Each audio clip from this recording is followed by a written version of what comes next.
預防骨質疏鬆，乜嘢最關鍵？講起三高，相信關注養生嘅你一定能夠對答如流。高血壓、高血脂、高血糖，但係一低，你知唔知道係指乜嘢呢？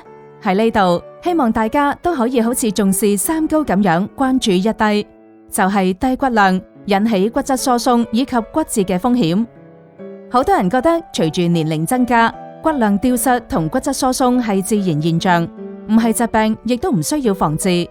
但係預防骨質疏鬆，年輕嘅時候就要開始啦。骨質疏鬆症係以骨強度下降、骨折風險增加為特徵嘅骨骼系統疾病。中國衛健委2018年發布嘅《中國骨質疏鬆症流行病學調查結果》顯示，40至49歲人群嘅骨質疏鬆患病率係3.2%，50歲以上係19.2%，65歲以上係32%，亦即係話65歲以上嘅老人超30%都患有骨質疏鬆。值得一提嘅係，從性別上睇，50歲以上嘅女性同男性差別非常之顯著，女性患有骨質疏鬆達到咗32.1%，男性6%。特別係到咗65歲以上，女性患病率超過一半，男性係10.7%。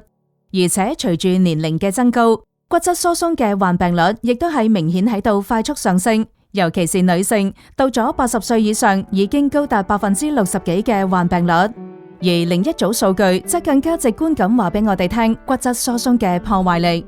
骨質疏鬆症嚴重後果就係脆性骨折。據統計，骨折發生率係3.21%，年發生骨折係500萬，其中1/5係脆性骨折。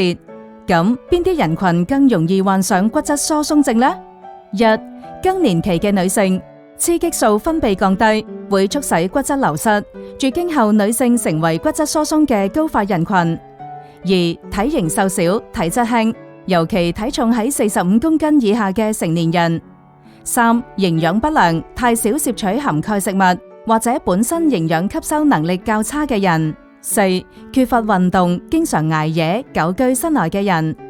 五、吸煙、酗酒、過量飲用咖啡、濃茶以及碳酸飲料等，影響血鈣吸收或者加速體內鈣排泄。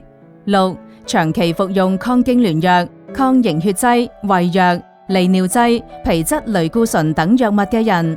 七、糖尿病患者發生骨質疏鬆明顯高於非糖尿病患者。八、甲亢、肝燥綜合症、多種慢性腎臟疾病導致嘅腎性骨營養不良，以及胃腸疾病、血液系統疾病、神經系統疾病、器官移植等，都會引起骨質疏鬆。專家介紹，鈣嘅缺乏係引起骨質疏鬆嘅原因之一。骨質疏鬆嘅預防要從年輕時就揸起嚟。一般性預防包括調整生活方式，改變不良生活習慣，停止吸煙，同時減少飲酒同含咖啡因嘅飲料，以減少體內鈣嘅流失。此外，運動都好重要，特別要強調嘅係戶外運動。適量嘅日光照射可以促進維生素 D3 嘅合成，從而有利於增加鈣嘅吸收。積極運動有利於獲得高嘅骨峰值，同時維持骨量同骨強度。此外，運動仲可以增加肌肉強度，增加反應能力同協調性，防止跌倒等等。戶外運動重點係提高峰值骨量，防治骨質疏鬆，主要仲係要適當補充鈣劑同活性維生素 D 類。鈣同維生素 D 係增加同保持骨質量不可或缺嘅基本營養成分。